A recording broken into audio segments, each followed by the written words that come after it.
یہ جو عارف نقوی کا کیس ہے ابراج کا، مجھے بڑے افسوس سے کہنا پڑتا ہے کہ کچھ عرصہ پہلے ہم نے صرف یہ مختصر سوال کیا کہ تمام رپورٹس ہیں کہ وہ پاکستان تحریک انصاف اور عمران کا ایک بہت بڑا فائنینسر تھا، عمران خان صاحب کا بہت بڑا فائنینسر تھا، تو ہم نے یہ کہا کہ آپ صرف ان سے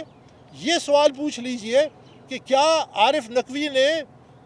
عمران خان اور پاکستان تحریک انصاف کی فنڈنگ کی ہے یا نہیں کی ہے، چاہے وہ نہ ہی کہہ دیں، یہ ہمارا کام ہے، پھر ہم ان کے سامنے ثبوت رکھیں گے، لیکن کمیٹی نے اس سے بھی انکار کر دیا۔ یہ بڑے افسوس کی بات ہے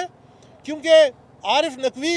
آج ایک بہت بڑے سکینڈل میں اس کی ایکسٹریڈیشن امریکہ کو ہو رہی ہے اور اس پہ بہت سنگین مالی الزامات ہیں، اور عارف نقوی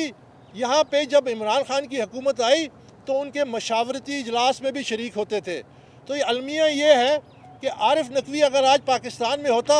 تو شاید ہمارا وزیر ہوتا، لیکن وہ چونکہ ایک ایسے ملک میں ہے جہاں انصاف ہے، جہاں پہ ادارے فعال ہیں، جہاں پہ تحقیقات ہوتی ہیں، جہاں پہ یہ نہیں دیکھا جاتا کہ طاقتور کون ہے اور کمزور کون ہے، اس لیے اس کو حراست میں لیا ہوا ہے، اور اس کے کیس جو ہے اس میں بہت بڑے بڑے انکشافات بھی متوقع ہیں۔ YouTube پر گوگلی نیوز دیکھنے کے لیے youtube.com کی سرچ بار میں googly news T V type کریں۔ گوگلی نیوز کے پیج پر سرخ رنگ کے سبسکرپشن والے بٹن پر کلک کرنا نہ بھولیے۔ YouTube پیج پر اپلوڈ ہونے والی ویڈیوز سے باخبر رہنے کے لیے بیل آئیکن پر کلک کیجیے۔ آپ کو ہر نئی ویڈیو کے بارے میں نوٹیفیکیشن موصول ہو جائے گا۔